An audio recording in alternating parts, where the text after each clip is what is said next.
Bismillahirrahmanirrahim. Assalamualaikum warahmatullahi wabarakatuh. Selamat berjumpa kembali dalam Extra Chemistry Club pada sore hari ini, hari Rabu tanggal 10 Februari 2021. Nah, pada kesempatan kali ini, topik yang akan kita bahas adalah percobaan tabung sinar katoda dan penemuan elektron. Nah, jadi sebelum elektron itu ditemukan, latar belakang yang mengawali sejarah penemuan elektron adalah banyaknya percobaan yang dilakukan terhadap hantaran listrik pada suatu tabung yang hampa,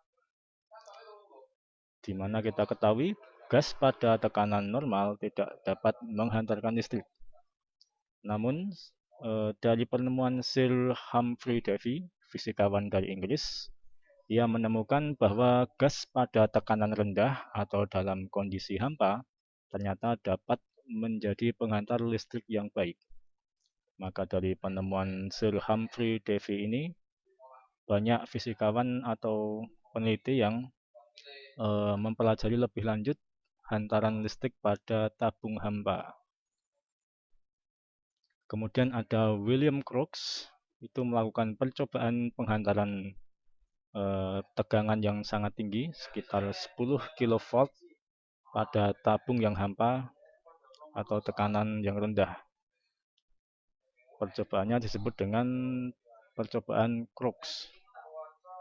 Nah, pada hasil penelitian yang didapat oleh William Crookes, ia dapatkan ternyata bagian tabung yang di depan katoda ternyata menghasilkan perpendaran cahaya dengan warna kehijauan. Jadi pada tabung Crookes yang ia ciptakan, ia aliri dengan listrik tegangan yang tinggi, ternyata menghasilkan sinar hijau yang berasal dari katoda. Nah, radiasi yang dihasilkan dari tegangan tinggi tersebut berasal dari katoda menuju ke anoda, sehingga sinarnya disebut dengan sinar katoda. Nah, ini adalah gambar tabung hampa yang dilakukan oleh Crookes. Di sini ada katoda, dialirkan listrik tegangan tinggi. Nah, kemudian di sini ada anoda. Setelah dialirkan listrik, ternyata terjadilah radiasi yang berwarna hijau dengan jalurnya dari katoda menuju ke anoda. Nah, sinarnya kemudian disebut dengan katoda ray atau sinar katoda. Dan bila di bagian ujungnya ditambahi sebuah objek, ternyata menghasilkan suatu bayangan. Ini.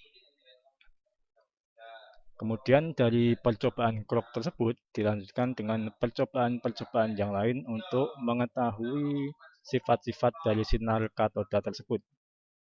Nah, dengan percobaan lebih lanjut didapatkan 3 buah sifat sinar katoda. Nah, pada percobaan yang pertama ini didapatkan bahwa sinar katoda itu merambat lurus dari katoda menuju anoda. Ditandai dengan terwujudnya sebuah bayangan dari sebuah objek yang ditambahkan di dalam tabung hampa tersebut. Dan kemudian bila di dalam ruang hampa tabung ditambah dengan sebuah kincir, ternyata sinar katoda dapat memutar kincir tersebut. Maka dapat diambil kesimpulan bahwa sinar katoda itu berupa partikel, karena dapat mendorong kincir sampai berputar. Kemudian, apabila diberikan medan magnet di antara tabungnya, ternyata sinar katoda berbelok menuju ke arah kutub positif. Nah, dari sini dapat diambil kesimpulan bahwa sinar katoda itu memiliki sifat bermuatan negatif karena menuju ke kutub yang positif.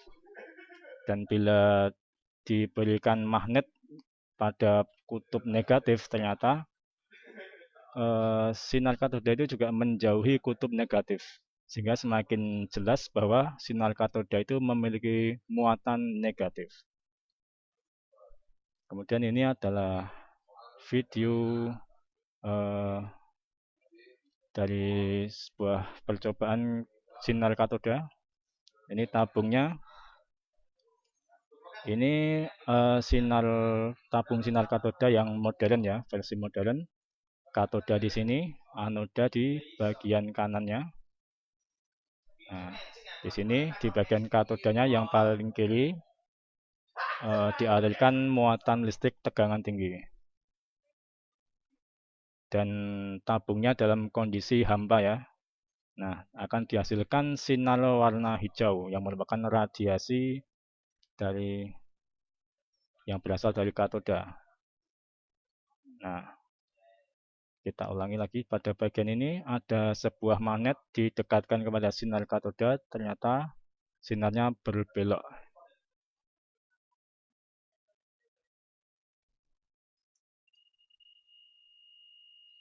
Dan ini dideteksi dengan detektor sinar X, ternyata menghasilkan deteksi yang positif. Kemudian ditempatkan kincir di dalam tabungnya. Ternyata kincirnya dapat berputar. Jadi sinar katoda dapat disimpulkan adalah sebuah partikel ya. Radiasi partikel.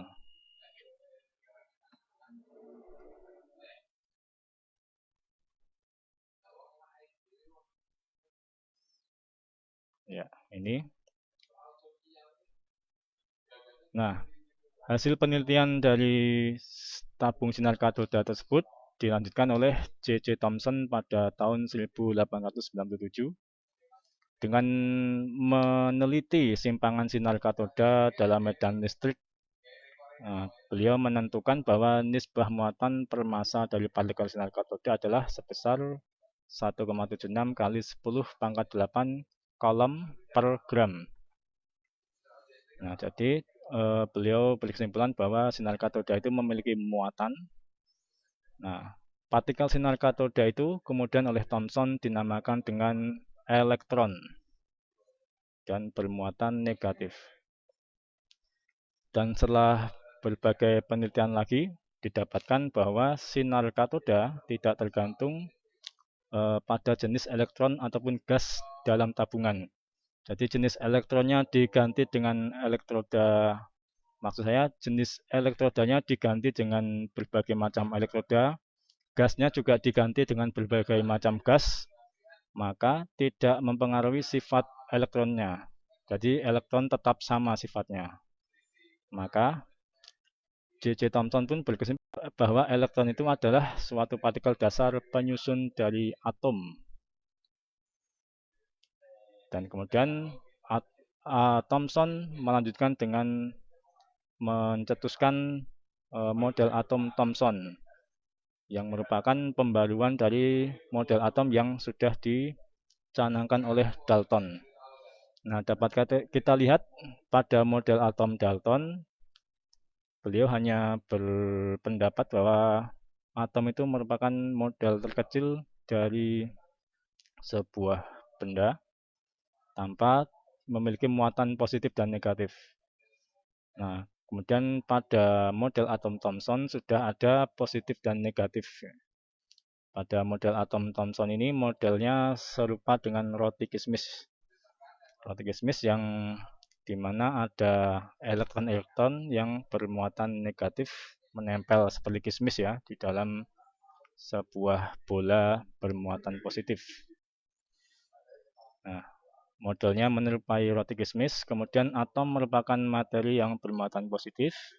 Nah, di dalam atom tersebut tersebar elektron yang bermuatan negatif. Secara keseluruhan, atom bersifat netral. Pada teori atom Thomson memiliki kelebihan dan kelemahan. Nah, kelebihannya adalah pada model atom Thomson sudah membuktikan adanya partikel lain yang bermuatan negatif dalam atom, yaitu elektron. Dan berarti atom bukan merupakan bagian terkecil dari suatu unsur. Sedangkan kelemahan dari model atom Thomson yaitu tidak dapat menjelaskan susunan muatan positif dan negatif dalam bola atom tersebut. Nah, sekian untuk penjabaran materi saya pada sore kali ini. Kurang lebihnya saya mohon maaf. Assalamualaikum warahmatullahi wabarakatuh.